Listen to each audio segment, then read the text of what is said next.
Good morning. Hello, everyone. Welcome back to Coffee and Ponduce. I'm Christian Cano. I want to welcome everyone who's joined us today and also who's going to be watching us later on our Facebook Live page, also on the social media outlets of your choice, like YouTube and some of the other social media outlets and apps that you watch us on.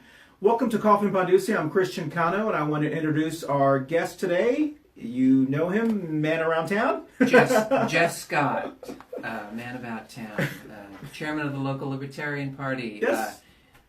And maybe we'll discuss some of the elections coming up for the other chairs of the Yeah, local that's a great parties, idea. Just to let people know that that's what's going on over the next month. Excellent. It's a great idea. Thank you, sir. And thank you for joining us once again. I know Appreciate that it is a beautiful day here in Charlotte. For those who don't know, I think it's going to get up to 72 degrees. So it's kind of hard to be indoors when we are going through this little summer tease that we've got. But once again, welcome to Coffee and Ponduce. And I also want to thank our sponsor for our Ponduce for today. Once again, it's Blau Catering. Miss Haiti Blau is the owner of Blau Catering. We've had it for the last several weeks, and it is incredible. Please, when I picked it up this morning. I always pick it up fresh, and it's so hard not to eat it coming back home. In fact, I'm going to serve myself Please right at this moment. Do that while I give the phone number. Please contact Blau Catering at 704-805-0269. 704-805-0269. Once again, contact her if you have an office breakfast or quinceañera or any kind of event. She does wonderful catering, and she's also on Facebook as well. So thank you, Blau Catering, for sponsoring us. And let's go ahead and do our traditional toast. So salute. Salute. Thank you. I have not had breakfast this morning, so I'm gonna probably eat and let you do a lot of talking today. Oh boy, soliloquy from me. Exactly. Lucky you. The topic for today is what is the state of the Latinx Union in Charlotte, Mecklenburg region, and North Carolina? As many of you know. And some of you did not watch it, but I did. I'm not sure if you did, but the State of the Union was last night. That's right. It was very interesting. We're going to kind of talk about that, but we also want to combine not only a little bit of that, but what is the state of the Latinx community here in Charlotte, North Carolina? Mrs. Ruth Perez is running a little late today, so she may be joining us during this broadcast. Tony Foreman, we hope we do miss him. He is still with his family, and Fudd was not able to join us today, or Scott McKinney, our token conservative, as he likes to call himself. We just like to beat him up. Yes, so he is, I think he's still pouting on the New England Patriots victory this Sunday night because our neighbor Ryan is a huge New England Patriots fan, and we won't even go there. But I will agree with a lot of the sports pundits and so forth that it was not an exciting Super Bowl. The commercials were pretty good. The halftime show, I miss Bud Bowl. I don't know if anybody remembers Bud Bowl. It was the two Budweiser. All right, that's Anyway, so let's go ahead and talk about this topic, and I'm going to get you started so we can start sharing our Facebook, our social media postings while you're doing it. Sure. And I'm going to try to share them real quickly, and then we'll get. So why don't you tell me, or how do you feel about the State of the Union, or do you have any comments on that? Or let's back up just a little bit because. I did not watch the State of the Union, but I do watch the reactions because just like every red-blooded American, I've got a Twitter feed. So I get to see people's reactions to it, and sometimes the reactions are actually more interesting than what goes on. I think I stopped watching these several years ago, and one of the reasons is I guess this requires a little bit of explanation. We've touched on this topic before, but there's a certain pageantry in politics, and if you are a citizen of the United Kingdom, you might have a a reverence for the royal family and the great traditions of royalty and the pageantry that surrounds that. And there are a lot of people that clearly don't like the crown, and they don't like the monarchy, and they don't like the monarchs, and they're very, very much opposed to that sort of thing. And I kind of fall into that tradition. I don't like the pageantry of the state. I don't like I don't like these big sort of grandiose this grandiose statecraft about how wonderful we are, and I don't like the kind of self-therapy that's involved. I really think it's more important to focus on what the president does rather than what the president says. Chris and I were talking a little earlier about the things that he said. Many people who are friends of mine, people who are on my Twitter feed, for example, certainly liked a lot of the things the president said, especially in regard to a great country not being involved in endless wars. So I appreciate the fact that there's some great statements came out, but as a candidate, as a person who's running for office, as a person who's running a political party, I really need to be focused on the facts on the ground. Sure. And for my money, so to speak, the State of the Union is what's happening on the ground.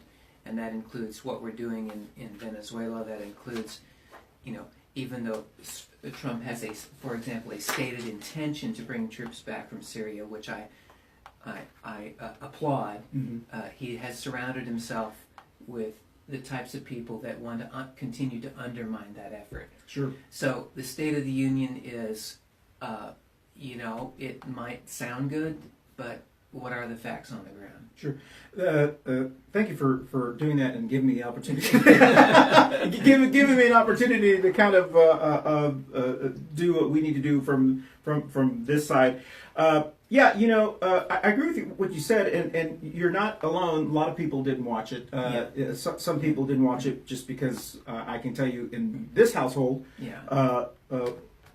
I watched it because I wanted to see what was being said and so forth. But a family member here just can't stand his voice. Yeah, and so was catching up with Netflix. Yeah. So let me pause for a moment here because I actually have kind of a similar view. Okay. So, yeah. I don't mean to cut you off, but that's kind of a point I wanted to make too. Was I've got friends who live in New York. I like New Yorkers, so I don't want to say this about people who live up in the East Coast and talk that way. But I frequently find his voice, attitude, style kind of grating.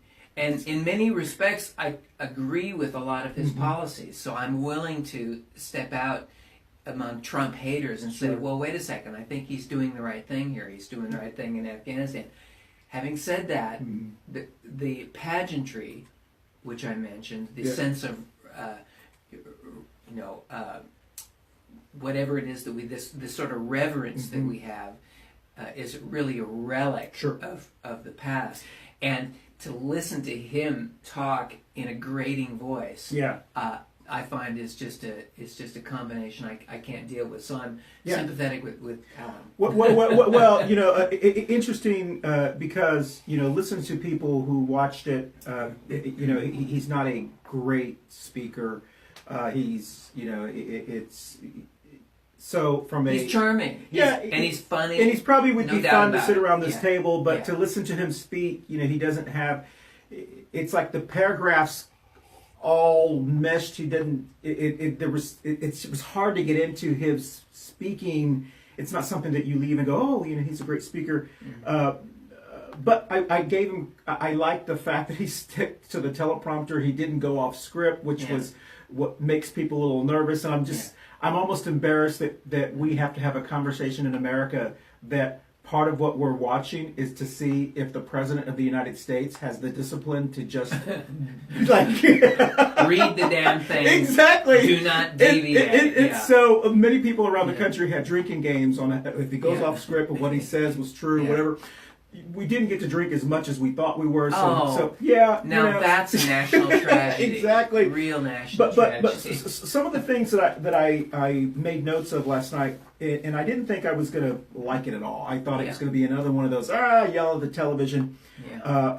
I appreciated the fact that some of the things that he said, which one of the persons on CNN articulated it very well. Mm-hmm. His speech was like two separate speeches. It was his typical Trump, I would consider hateful rhetoric, and then it was actually some compassionate things that you maybe would hear maybe from the old Trump when he was a Democrat. Yeah. But they were just thrown together. So one line would be, as we had spoken earlier, that he wanted to put in propose a budget that eliminated AIDS in America within the next 10 years, and also childhood cancer as well.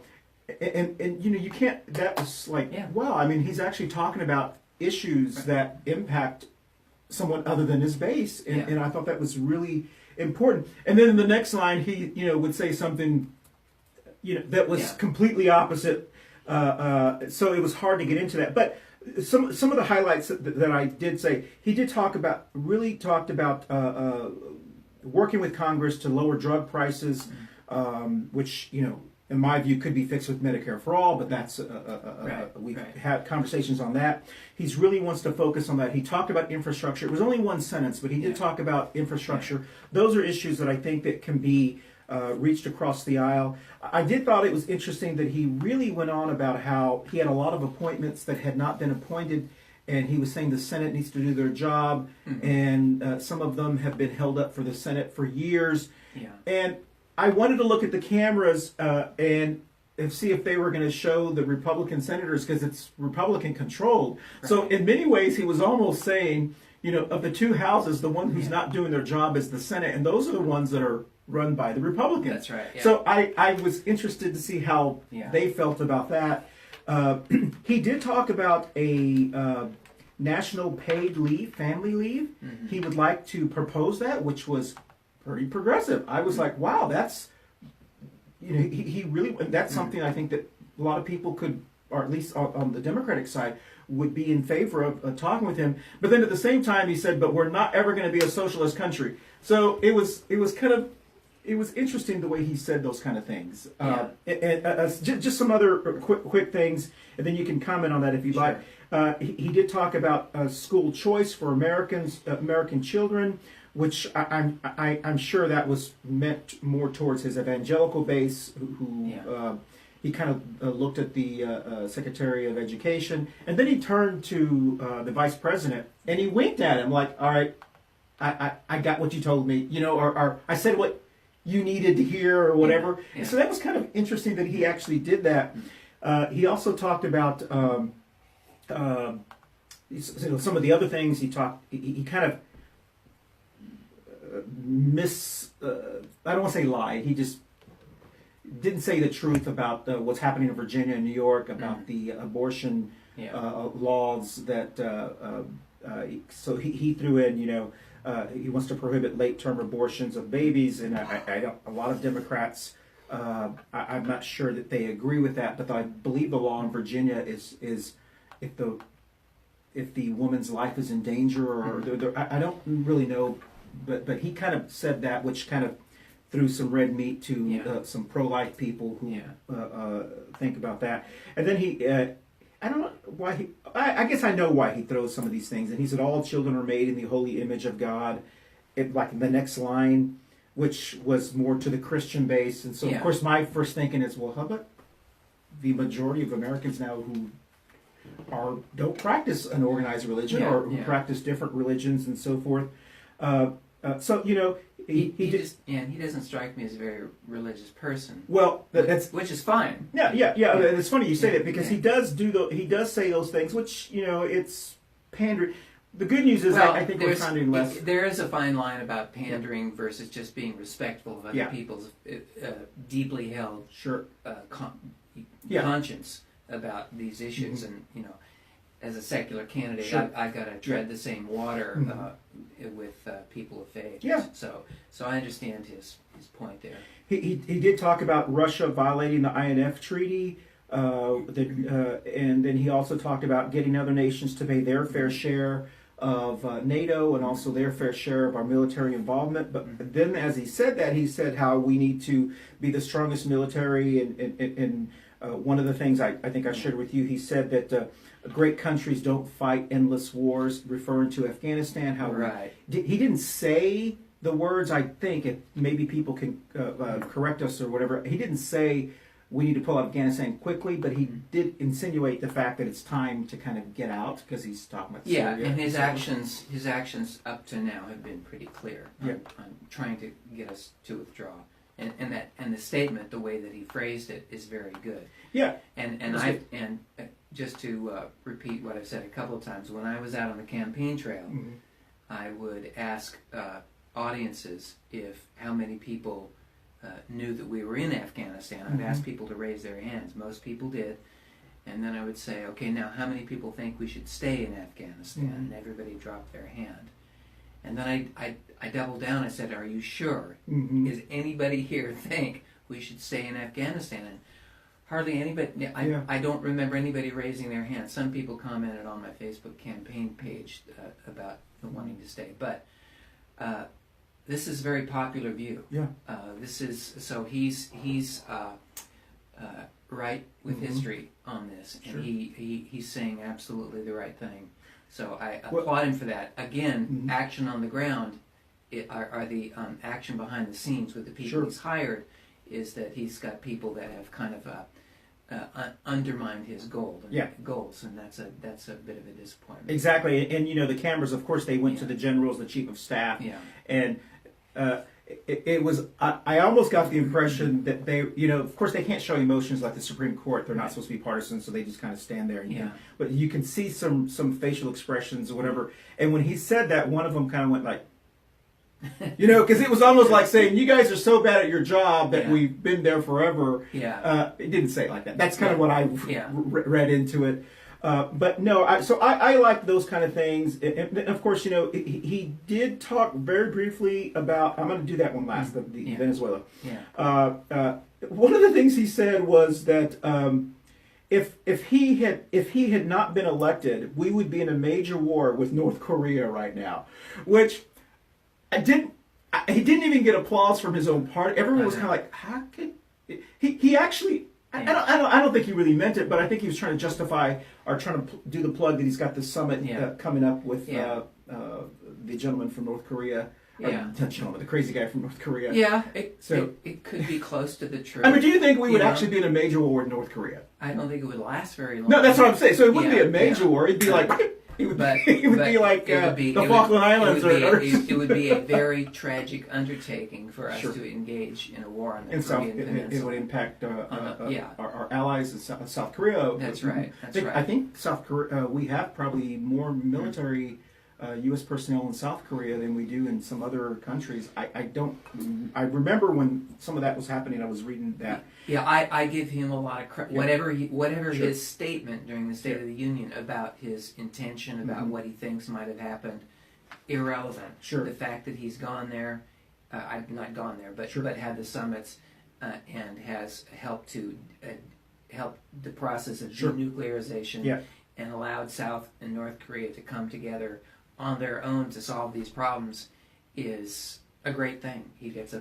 big thumbs up for that. So those were some of the highlights that I did. He didn't talk about the shutdown at all. He didn't talk about. Of course, he did his rhetoric about immigrants coming in, and he loves this MS-13 rhetoric about there's thousands and thousands of MS-13 people coming over and they're killing. Of course, we all know, and it's. I'm embarrassed to keep having to say this.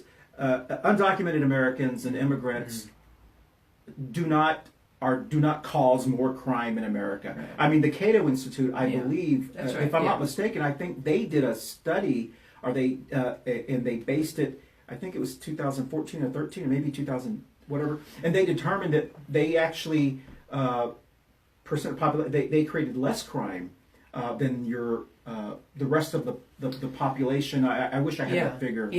Well, the thing is, once we start getting into all of people's complaints Sure. about immigration, Sure. they seem to be like whatever they can throw against the wall. Yeah. They're having anchor babies, or they're doing, they want to take our stuff. They take advantage of free school. So when you start to go down this list, people just have this whole laundry list of complaints, and it's if you look at each one of them closely, Sure. they don't really stand up. Yeah. Sure, you can make some reforms about birthright citizenship. Sure, you can make reforms on whether or not border security is smart enough to handle the way that people actually try to get across. Sure, you can make reforms about the detention centers and family separation, but there's no reason to bash brown people for wanting to come here. Well, I think that's kind of what people are. That's what is so troubling about when he continues to say this rhetoric about the southern border. That it feeds into these stereotypes that just are not true. Right, and he can fix it with just a little change. If he could just say, people who are coming across looking for a better. If he adopted basically Gary Johnson. Well, Gary Johnson, former governor of New Mexico, Libertarian Party presidential candidate, was got very angry when even a questioner would talk about illegal aliens. It's like undocumented people, and he would say anybody in this room would do the exact same thing that people are doing, leaving leaving in a place where they are suffering, looking for better opportunity, looking to form families and have better jobs and have a better life. We're all equally human in that regard, and that's the basis of the libertarian position on migration, and that's why Cato, among other groups, does really good studies on this and digs down into a lot of those details and a lot of those myths about these problems created. There's a question I want to ask you that you just brought, and I thought about this last night, asking you a question if you were going to be here today, but to talk about the border thing, a lot of the examples he used have been proven as very misleading or just false. Like he used the El Paso, that El Paso was one of the most dangerous cities in the country. Across from Juarez. Yes, and then he said when they put the wall there, it became one of the safest cities in the country. Well, of course, when someone tells you that, a lot of people who don't know about El Paso, and I wish Ruth was here because she grew up in South Texas. Or Beto O'Rourke. Yeah, exactly. That's actually his district. And so I wish they had panned to him. Yes. Well, anyway, so and it turns out that yes, El Paso was like many cities that were growing at the time did have a lot of violence and danger, whatever. And it wasn't until the crime started to decrease 10 years before the wall even was built. And then when the wall was built, if you look at the graph, there was a little uptake in crime, and then it has kind of steadily gone like this. And so the wall had no impact on crime in El Paso, but those probably who aren't aware, maybe if you're living in Fargo or Minneapolis or even here in Charlotte, your impression is, see the wall, if he says that, it's not true. Crime in Charlotte is been increasing for the last, because as a city we're growing. And that's not saying that's good or that's bad. We've got a great police chief and so forth, but we don't have a wall here, and crime is good. That logic just didn't make it like, if you build this wall, crime's going to go down. El Chapo's just going to build It's a very tendentious type of connection, and I agree that it's really hard to make statements about that, whether that works or not. Gated communities have property crime. Sure. Yeah. Well, he did. He actually mentioned that. He said, which. I know that he says things because it gets a reaction. It's like these little digs and these catchphrases with people. Like the border wall's been, people still, I guess, they say his base, and I wish Fudd was here because we can ask some of these questions. After a while, I'm sure even his base is starting to get kind of tired. Okay, stop talking about the darn border wall. Let's talk about issues or whatever. but his new thing was he found it interesting that very wealthy, rich politicians, he's talking about Congress, that they talk about they don't want a wall, but yet they surround their houses by walls, right? And all this kind of stuff. But you know, let me turn this back on you. We could go into guns too, right? I mean, Bloomberg, you know, he's got a security force, and they're all packing heat, you know. Well, that was funny because I really kind of feel sorry for some of the Republicans that sit up in the front because they have to like stand up first and they have to keep sitting down, standing up, sitting down, and because that's just what they do. And then you can see the Democrats or the other ladies that were all wow, that was really cool. The Democratic women were all dressed in white for women's suffrage. That ERA buttons on and so forth. We forgot to talk about buttons. That's fine. Go on. We'll get that. Point, but it was interesting. Yeah, it was interesting that he talked about that because a lot of them have walls around there. Yeah. So that's right. So it is true. Yeah. Under a system like ours, where people have property rights. Mm-hmm. And they've got valuable property, including their own person, which is to say, you know, they're a leader or a legislator or a CEO or they're a high-powered executive or they just want their damn privacy. That they've got a right to put up gates and have guns and protect themselves and protect their stuff and to protect their finances. So we believe in security. Everybody believes that your stuff should be protected, except for maybe teenagers who like to pilfer. But you know, so there's nothing wrong. And everything right with Trump, at least, you know, saying we have to have this national discussion. And I generally, you don't generally hear me talking about grandiose national discussions, but I'm going to give him credit in this case for at least pushing it because it's in the Congress's hands and it's been in the hands and they've consistently, you know, it has evolved over the years since the 80s, certainly. Certainly, the Republicans have evolved quite a bit in a bad direction since the early. So, 80s. when you say it's been Congress, you mean immigration reform in general, or is that what you mean? So their inability to really come together with a better solution. Exactly. No, and so the president pressing them. I mean, that's why Obama did what he did. He did the executive orders because the Congress wouldn't do its job. Exactly. Right? And so we do have we have a whole separate discussion about how dysfunctional Congress is, especially with regard to military, but also immigration and health care, about how they're kind of strangled and how they're not working very well, and that's very important. But right now, I'm just saying, you know, Trump is acting against that. Yeah, I mean, I agree, and that's a good point to say. Is that remember? I mean, we did have control of the House and the Senate at one time, and we didn't pass immigration reform. That's right. And actually, during his speech, he talked about, I don't remember his exact words, but he talked about how he wanted to be able to bring legal immigration here in record numbers. But at the same time, he's saying we don't want the illegal. It was a very confusing conversation. But, once again, one of the the former senator from Pennsylvania that ran for president. I forgot his name. From which state? I think it was Pennsylvania. Senator, he's on CNN now. He's one of the talking heads. I never. You're not thinking of Kasich, are you? He's from Ohio. No. But I liked him. I was listening to him last night. He is really.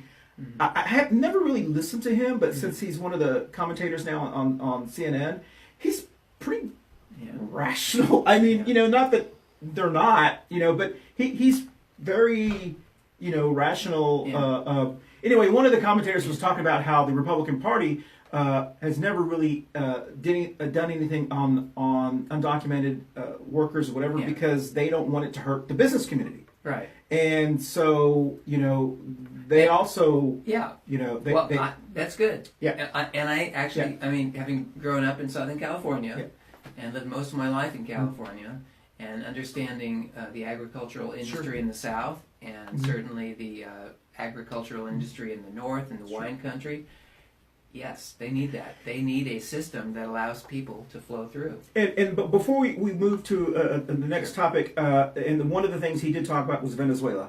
and that's I figured we could talk very briefly about Venezuela. He did say the United States has joined other European countries and so forth to back the new president, I believe. Explain that to us. The guy who stood those up and who said, are out there, the guy who stood up, just the random guy who stood up and said, "Yeah, I'll do it." Is that really? But in Spanish, Guaido is his name. But people have difficulty pronouncing his name, and so people just call him random guy. So he lost the election in Venezuela. Is that right? No, I don't think so. I don't. No, he didn't. No, he did not lose. I'm embarrassed. So Guaido has 0. That's 0. Okay. Votes. Okay. He got no votes. Okay. From anybody ever for president. So that's an important fact.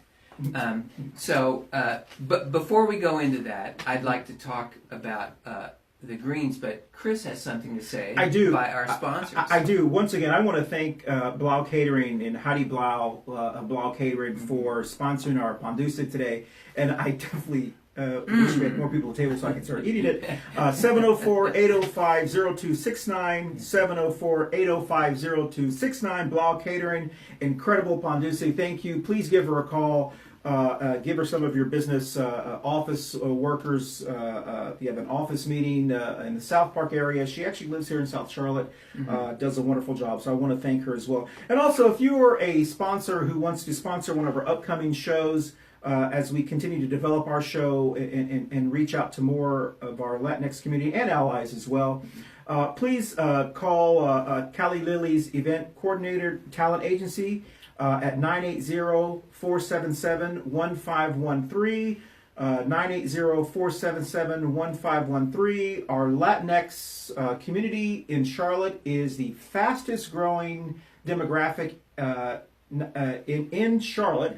But also, Charlotte is since I believe 2013 or 14. I wish I had Raphael, a friend of ours who has all the numbers and does it endlessly.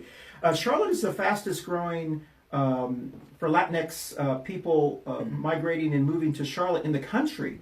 I think we were the second largest city for people from Puerto Rico who relocated after the hurricane. Second, I believe, only to New York, if I'm not mistaken. We have a huge Puerto Rican population here, and also New York, and in our region.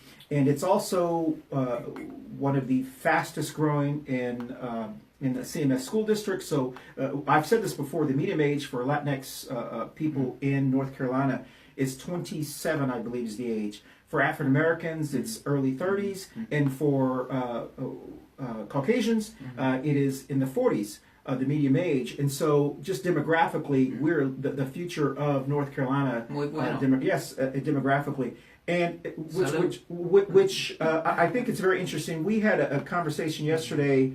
This beautiful weather, talking about our Latinx community and where we are here in North Carolina and in Charlotte, and I wish we had Ruth and Tony here as well. But one of the things that we I think people are just, especially in Charlotte, they're just now discovering our Latinx community, our Hispanic community in Charlotte, and it is. I think it's very exciting because a lot of other cities have already. That's right. You growing up in California or living in California, you understand what I'm talking about. That's right. Yeah, and just as a preface to talking about Venezuela, for a few minutes, I want to say that I did meet a gentleman who was from Venezuela who was I think he was a doctor, and he lost his clinic a couple of years ago, and he's living up in Winston-Salem, and he joined, not joined, but he came by the Green anti-war, anti-intervention. The Green Party? The Green Party. All right. The Green Party protest this weekend, which I attended in Winston-Salem. And he wanted to talk about, what's going on in Venezuela, because he's obviously very anti-Maduro, and he's and has been affected by by the government. Okay. So really, what I want to say is that I'm at root, I'm very much an anti-communist, right? So I always have been, especially during the early '80s, especially even during the Central American interventions by the Republicans, which is a separate topic. But I've always felt that socialism, public ownership of the means of production and distribution, especially by violent revolution, is inappropriate, and the economic system of socialism isn't very well thought out. We can discuss separately social democracy and different ways of running large public services, but socialism as a way of running things is not good.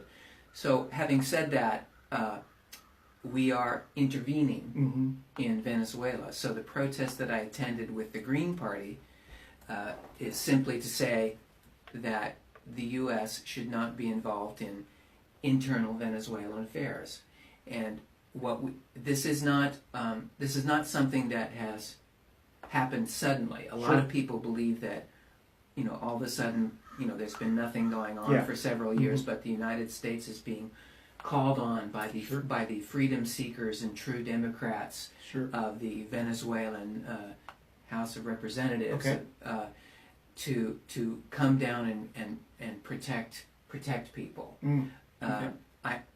This is not the case. If you look back over our recent history of interventions and regime changes, we're not interested in promoting freedom and democracy. We're interested in their oil. We are in Venezuela, and the thing about it is, no one's hiding this. This Bolton came out. The administration is pretty explicit about wanting the oil, and without going into a lot of detail, we know that the Venezuelans participate in a worldwide oil market. They sell their oil to the United States. Russia, Rosneft owns part of Citgo. The Chinese buy oil from Venezuela. So there's a lot of properties at stake. There are a lot of business relations at stake. There's a lot of companies and activities that need to go on continuously. And if we choke off their money, if we take away their bank accounts, access to their bank accounts, if we restrict them from taking gold from their custodians, then we are damaging that country. And as far as I know, Congress has not debated this issue.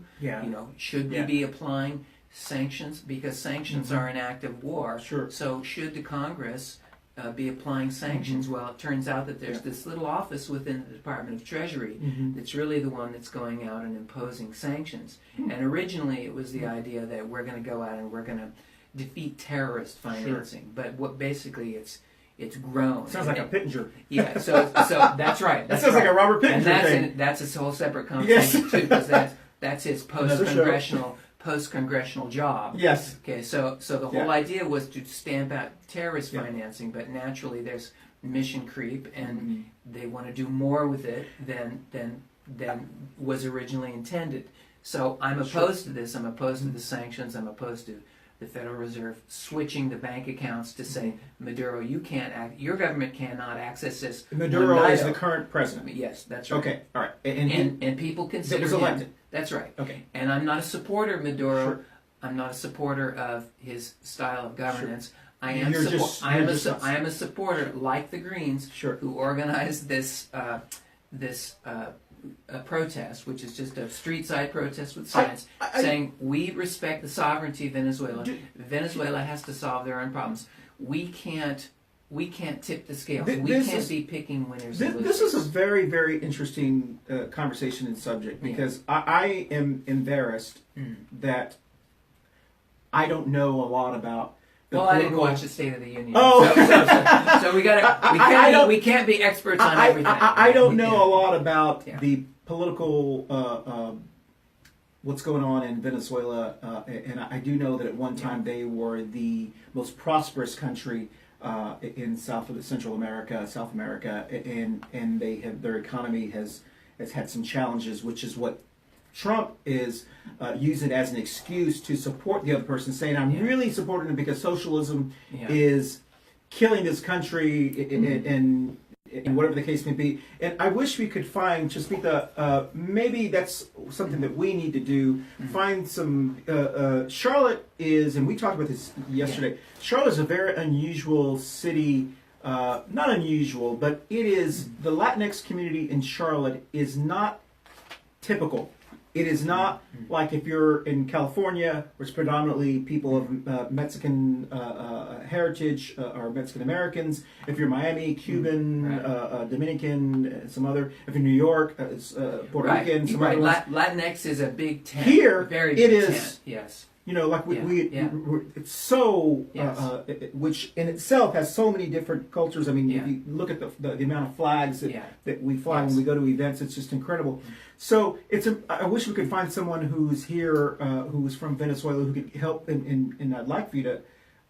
That would be great. Because that is very interesting, because the policies that America, that we've had in a lot of our Central American and Latin American countries, South American, and not necessarily Mexico, but that's more economic. But a lot of the other policies that we've had have caused the migration to the United States. That's right. Honduras and Guatemala have caused from El Salvador, have caused the migration for people to come here. So if we truly were concerned about border security, which I believe everybody is, that's true. The wall is not necessarily. That's more just a thing. Right. That's not the best solution to the problem. Think about the policies that we have of people leaving areas that are suffering. Sure. Right. It may be that we have contributed to some of that suffering. I happen to believe that strictly socialist policies tend to cause a lot of misery. Again, we can have a separate discussion about whether you think social democratic policies do actually help the poorest of the poor, and whether that's a good way to do things. But the elimination of the price system, the inability to get supplies, basically the shutting down the price signals that allow people to have fairly complicated chains of production. Everybody who sort of works in the modern world understands that you need supplies to do things, and then you need those supplies to fabricate something, to build something, to sell something, and there's a whole complicated art to all that. And when that breaks down, well, then you don't have productivity. So that's my basic criticism. Sure. One of the really exciting things that I think we're going to be seeing in Charlotte and the Charlotte region and Mecklenburg and in North Carolina is we have an opportunity, and I've said this many, many times before, and I said this even when I was debating Robert Pittenger in 2016. One of the, 70% of what we trade here in North Carolina is from county to county, because we don't have the infrastructure to trade internationally like we could have. Our biggest market, trading partner, North Carolinians, is county to county, is Mexico. And Mexican investment, Mexican national investment, is one of the largest, probably maybe second to China. I'm not sure. We'd have to ask our chamber about this. It's one of the largest investors in companies in Huntersville and a lot of manufacturing plants here in the Charlotte region. I was not aware of that. Yeah. And so, and we have an opportunity to expand our trade here in Charlotte, being a business community, to expand our trade with Mexico, with Latin America and Central America. We have an opportunity to do that because of our location, because of the growth of our airport. We don't have the infrastructure to get the products to a port in the east. Our ports aren't deep enough so we have to go to Charleston, which makes it a little bit more expensive. So if we, and Robert Pittenger never talked about this, and I hope our candidates, and maybe you can pick up the flag, talk about exporting and free trade. That's right. If we focus on infrastructure. I'm just writing a note right now. Yes. Invade and take over Charleston. Seize the port. 5,000 troops in Pleasant. We need our own port here in North Carolina, and we can become the new capital of the South. Not only because we're growing so fast, but because of our trade, the opportunities to trade. That Atlanta does not have that capability. They also have to go to other areas to get their products out. So we have that opportunity if we focused on, and it would help our farmers, our agriculture products could be shipped there. So we have that opportunity. And the reason I'm saying this is because Charlotte, over the next decade, I would say decade, and a generation, we're going to be educating, Charlotte is going to be educating ourselves about the opportunities that we have in Central America and in Latin America and South America and our trading partner Mexico. They want American products, goods, and agriculture and so forth. And so we have wonderful, wonderful opportunities here to expand. And that's, I think, one of the things that Charlotte is going to be well, that's seeing. That's that was just a plug for a Latin American Chamber of Commerce. And that's really music to my ears because I'm a free trader basically. I want to ask this question, and this has nothing to do with this topic, but I'm just curious because I'm sure people out there who are watching this, and once again, those who have been following us or those who will see us on YouTube or see this later or late at night drinking some wine. However you watch it, that's fine. That's fine with us. Don't drink and watch it. That's right. Our goal has been, and when we got this started, and as we move forward, is to educate people on not only our Latinx community and cultures, which is so diverse as well, but the opportunities both socially, economically. It's the fastest growing demographic. It is a very unique demographic. Charlotte and North Carolina quite honestly, it's a very young population here. Not only politically, we have no elected officials in the state of North Carolina that are. I think maybe we have one or two in Wake County. I've got to get my numbers. But we've never had one federally. So if I had won in 2016, which that's not why I ran, but if I had won, I would have been the first Latinx or Hispanic in Congress to represent a southeastern district, a state in all of the southeast. And I would have been the first in North Carolina as well. So there's a lot of firsts that we're going to be seeing politically, economically over the next millennial moving forward. And plus the population is changing so quickly here. Charlotte is a majority minority city. And I don't know that people understand that. Yeah, the makeup of the councils and the boards and stuff are starting to more reflect the underlying reality. Exactly. And although we still have never really had, I think we had one on city council, we need obviously more Latinx people at the table of government from city council, county commission, state. And I believe we're going to be getting that. And we've got a whole crop of...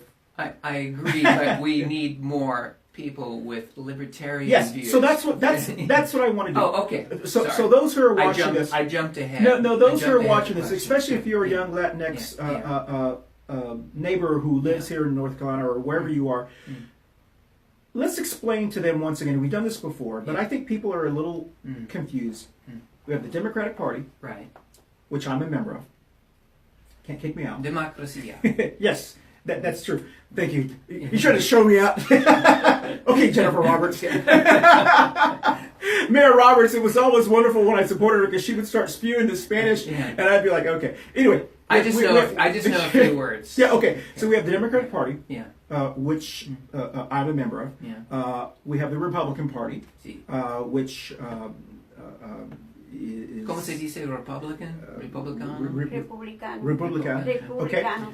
And then, so you can either be registered Democrat here, you can be registered Republican, or you could just be unaffiliated, which means you don't have a party. We also have the Libertarian Party, which is a party that is on the ballot. On the ballot, and we're on the ballot in almost all 50 states. Okay.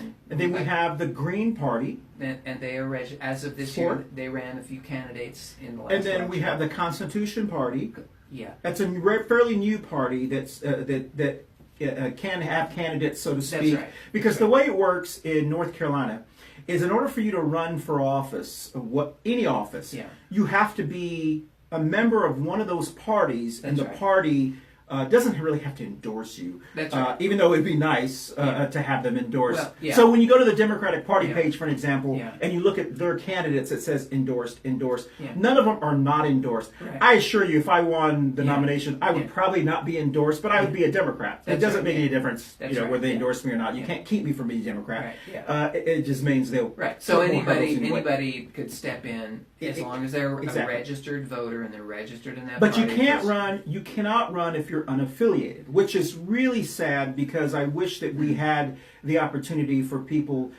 You can run. It's just they've made it. It's They've difficult. made it very. You have to get Yeah.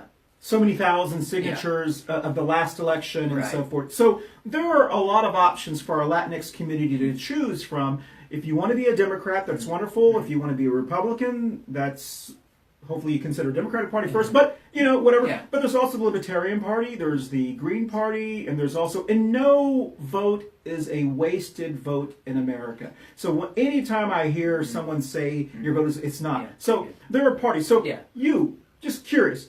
What made you become a libertarian?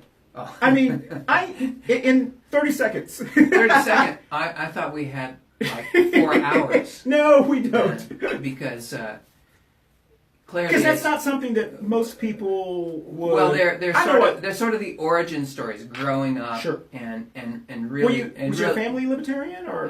my, I mean, I don't want to get too my into your parents, business, my but parents were kind of Republican Okay, because we were the all right. Southern California Sure. Republicans there in the shadow of Orange County. But, Okay. but they were certainly Democrats Sure. in the family. Okay. But the idea was at the time I was very I wasn't concerned about social issues. I was Sure. interested in issues of personal identity. Mhm. You know, what is it that I'm going to do? What how do I think about the world? And, Sure. and I was a very voracious teenage reader. You know, I read a lot of bitter satire, dark humor. Whether it's So did you Mad listen to The Mad Doors? Magazine and National Lampoon. I listened to the Doors. Oh, really? Yeah, I mean, I was listening to a lot of music, so I was exposed to a lot of Yeah. obscure stuff. Sure. And as you know, Southern California also had a sort of a very wacky tradition. You know, the Birchers were there, and there were some real weird sort of far right people who had their broadcasting. I have no stuff idea there. who these. Okay, Yeah. so Southern California was really Latinx. was quite a hot Younger generation. was quite a They know hotbed. SpongeBob SquarePants. Okay, so joking. SpongeBob means a lot to me. That's right. Okay, sorry. Anyway, Southern California in the late 50s, Sure. early 60s, and then in the early 70s, as I was sort of becoming politically aware, was just a real hotbed Okay. of activity. So that's how you became. That's libertarian, or- I mean, I just started reading about it. Okay. I think I read about it in Did it- a Guccione So publication. which may not name, I didn't want to.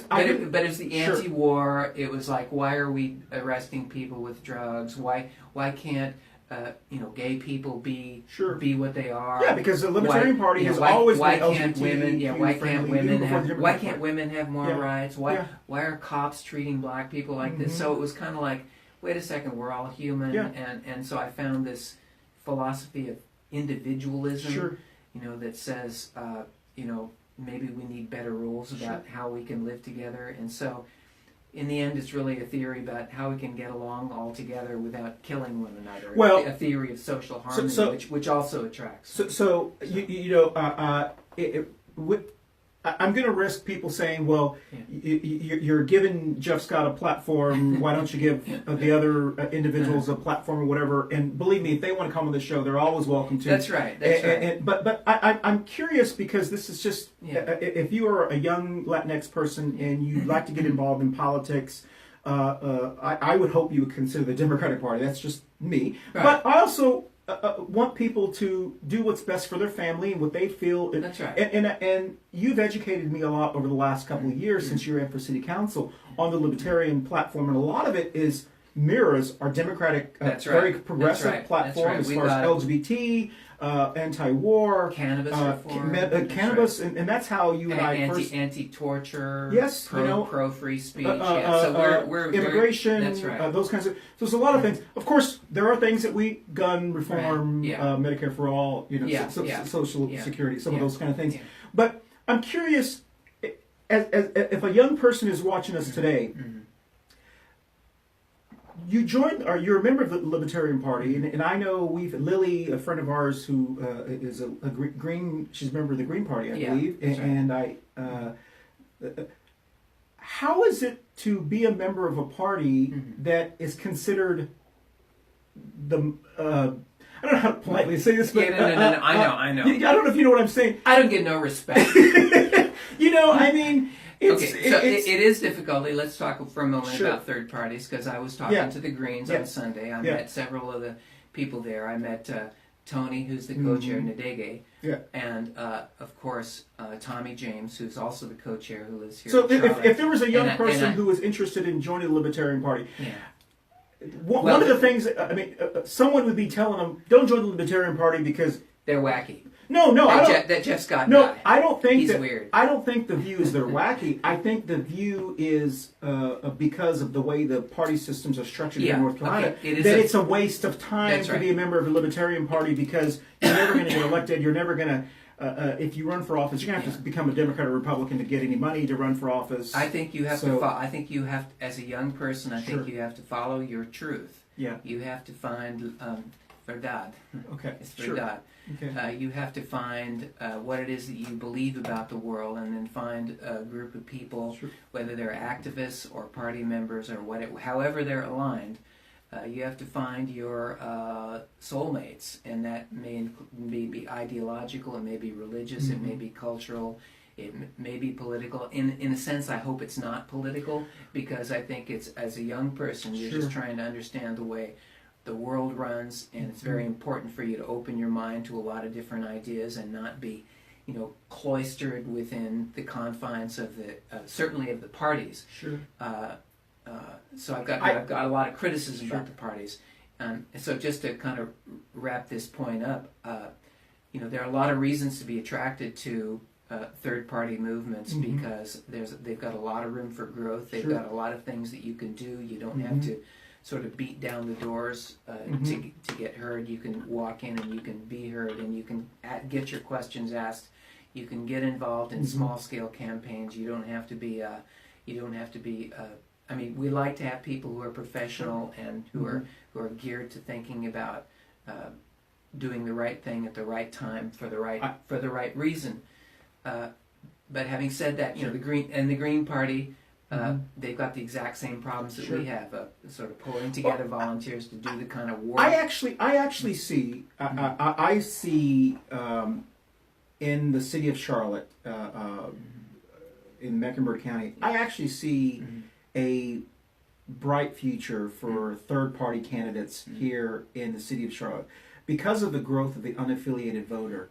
They're unaffiliated for several reasons. They're not happy with the party structure. They also want the flexibility to be able to vote in the Democratic primary or the Republican primary, or if there was a case of Libertarian primary, if you ever had someone. And voters are starved for independent thinking. Yes, and so I think, for example, our city council, our county commission would benefit greatly. Let's say the city council, because that's the 2019 election, would benefit greatly with the Libertarian at the table, with the Green Party person. I would hope, even though they can't run, an affiliated person at the table if they got enough signatures. The more diversity you have at the table, the better it is for all of us. It's even though I'm happy that we control the county commission, we need different. We need a Republican at the table. We need and so forth. And I know I'm going to get from precinct chair people. I know I'm going to get oh, Christian, you're not a good Democrat. Why aren't you promoting? At the end of the day, I don't. Whatever you think about it. We need more diversity, and it's hypocritical for single party domination. Is very dangerous. It's nice to have. You can say, "Oh, look at this accomplishment," but also there's a lot of responsibility that comes with that. So, for an example, because we have a all Democratic county commission, that means if something happens, we've got to blame the Democrats. That's right. And I assure you, especially with the tax assessments that just came out, all of our county commission, they're sending these emails out and they're having these meetings. Oh my goodness, this is because they know what the backlash is. They know the next 2 years, if that doesn't go well, they're creating they're creating a whole new generation of radical libertarian, anti-tax protesting voters. So I'll drink So, to that. we're running. We're close to, and I want to thank you for explaining it because I was curious about that. And so, of course, those who are out there who want to become involved in their in politics or just in your community, there's a lot of opportunities out there. Of course, I would hope you would consider the Democratic Party, but I hope you should consider being involved and having your voice heard, whether it's a Democrat or Republican, which we don't have a lot of time to talk about it, but you mentioned it earlier. Precinct meetings and the Democratic Party and Republican parties have been happening. If you want to get involved, look up whatever party you decide you want to become a member of. Find out when their precincts are meeting. That's like your neighborhood. We have so many precincts in your counties. Attend your precinct meeting. Find out. Vote for your precinct chair, which is like, if you want to be a chairperson, there's a lot of them. Right. And then the county convention happens next. The Republican convention, I believe, is this weekend. That's right. The Democratic convention is going to be coming up for the county, and then we'll be voting for a whole new county chair. I hope we replace our crazy Democratic chairperson Let me just and Republican chairperson. Let me briefly add that the Libertarian Party meets once a month. We'll be meeting this Saturday at the Whole Food Cafe at 9:30. Yes. And it's once a month. It's the first Whole or Food second Cafe Saturday. in South Park. The Whole Food Cafe. Whole Foods Cafe in South Park this Saturday. 9:30 a.m. 9:30. So it's the second Saturday of the month at the Whole Food Cafe because John Mackey is a Libertarian. Interesting. I didn't know that. Yeah. Interesting. I believe the Republican County Convention is this Saturday. Also, please go to the Republican Mecklenburg County Convention, Republican page and find out. They will be electing, or they'll be voting on a chairperson. John Powell, who is a neighbor of ours, is running for the county chairperson position. Right, yeah. He's a wonderful guy. If I were a Republican, I would be voting for him. Yeah. And not just because I know him, but the Mecklenburg County Republican Party is in serious problems. They've lost all the county commission. Yeah. They have not put up a competitive mayor candidate. I like Kenny Smith, and I like but when you run on the extreme platforms, you're not going to win in Mecklenburg County. That's right. So I'm going to play some sad violin music for the Republicans. All I can say is that they need a new chairperson. Yes. And they need a new chairperson. Yes. So if you're a Republican, look at the future of the Republican Party. You're not doing very well here in Mecklenburg County and in Charlotte politics. Come to me. You need a new chairperson. So they needed the Democratic Party. We've got a chairperson who's very divisive. She's very old school, very blue dog. It's all about her, And so we need a new chairperson. We've got a really good candidate that's running for the Democratic Party chairperson as well. So is there anything we need to cover before we wrap up yes, today? Before we, buttons, we used to talk about this in the very beginning. The hearing. What's the issue that you want to talk about very quickly for your button? The hearing is in Raleigh on February 18th. Perhaps 19th, perhaps 20th. This is about the 9th Congressional District. That's right. So the fair elections. The hearing over the election fraud with the newly constituted state board will be at the Raleigh, the North Carolina State Bar facility. Sure. And it should be a wonderful media circus. I'm going to have a suit and tie on, and I'll be jumping in front of as many cameras as I can possibly find. Wonderful. To get my point across. But if you're in Raleigh, come out and support the third-party efforts to clean up this election. Thank you for saying that. And I have started an early Lent. My family celebrates Lent and Lenten season, and in my family we give up something. We fast during Lent, and even though Ash Wednesday's a week away or so forth, I have decided to give up something. I usually give up alcohol, but does not include beer. So hard alcohol. A loophole. Yes. My family also has a loophole with Sundays. You can do whatever you want during Lent or whatever. But I actually gave up ragging on Dan McCready. I have decided during lentil season I am not going to say anything negative about Dan McCready. To Dan. And I'm going to be a supporter of Dan McCready. That's awesome. During lentil season. So I want to start lentil season or Lent season. Lentil is a soup. That's right. Lentil is a legume. I want to congratulate and thank Dan McCready for showing up this last Saturday in Bladen County. Mm-hmm. And I'm not going to do a dig. I'm glad he showed up there. Yeah. I was concerned that he had not shown up at any events since the election, and he showed up at the Democratic Party had a event there to talk about fair elections. Yeah, it's a little hokey, you know. I mean, they didn't care about him when they were. Yeah. Now they're suddenly concerned about the real voters, whatever. Yeah. But I'm glad he showed up there. I hope that we see him more. And anytime he shows up to an event, I'm going to promote it. I'm going to thank him for doing it because I think that we need to see all of you. I do hope that Dr. Harris I understand that he had an illness and that he is doing better. I saw his social media page and I thank him. He's going through... I can't imagine being in his position, or I can't imagine being in Dan McCready's position, or your position, where you're kind of like in a holding pattern that you don't know. That's right. What's happening, and it's like. But I'm rested. I'm ready. I'm gonna. And you're doing great. Thank you. You're still out there. So I want to thank Dan McCready and followers of Dan McCready. I'm going to support him as much as I can, and the reason I'm going to support him as much as I can because he cannot win without Latino votes. So my button is Latino votes. Latinos, I believe, determined a lot of the elections in 2018. And I believe we will in 2019, and I know we will in 2020. That's going to be the big wave of Latino votes in 2020 here in Mecklenburg County, in Charlotte, and in North Carolina. I do believe that it determined the election in this your election. I believe it determined the election. Mark Harris won by, after they did the 900 and something votes. Yeah. And I do know that a lot of Latinos, Latinx people, voted for Mark Harris. Yeah.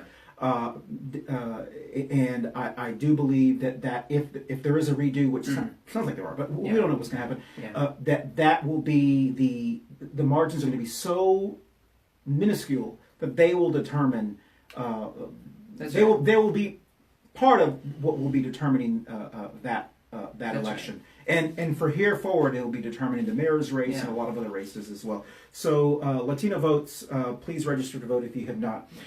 Thank you so much. My pleasure. I didn't know if we could carry it off together. I think we did well. One last plug, Blau Catering. Thank you, Heidi Blau, for sponsoring our Pandusa today. I'm going to chow down now. 704-805-0269. Also on Facebook, Blau Catering. If you would like to sponsor our show in the future, please call Callie Lilly's event coordinator and talent agency corporation at 980-477-1513. All of that information is on our Facebook page. As we move forward, we're going to be expanding our demographic and our base as well. There's some exciting things that we've been working on as far as trying to continue to go after our emerging, growing Latinx market here in Charlotte, Mecklenburg County. And I think we're going to have a very exciting year and as we move forward. So that's all I have to say. Oh, Constitution. We got to read the Constitution. Do you have yours? All right. Jeff, since you're such a great reader, we're on Amendment 7. Amendment 7. Yes. I'm an even better reader when I've got my reading glasses on. In suits at common law where the value in controversy shall exceed $20, the right of trial by jury shall be preserved, and no fact tried by a jury shall be otherwise re-examined in any court of the United States than according to the rules of the common law. Double jeopardy. Is that what that is? The right of trial. Right of trial by jury. We don't often hear about the Seventh Amendment. That's right. We don't often hear about it. That's interesting. It's trial by jury. Yeah. Okay. So that's interesting. That's important. You don't want to give that up. Okay. All right. Excellent. So. And for those who are wondering why we have a State of the Union address. The Constitution requires that the president give Congress a State of the Union. Right. Now, it doesn't say he needs Doesn't to say talk. what form. Yeah. Yeah, it doesn't say he's got to talk for an hour and a half Yeah. at monotone. It has become Right. That's right. So for pageantry and right for Lent, I gave up the State of the Union. for that's right. All right. Thank you everyone for joining us. I appreciate you and when you're watching this, and I think we are finished today Thank for you. Coffee and Paduce. We'll see you next week at 10 o'clock in the morning. Ta-da!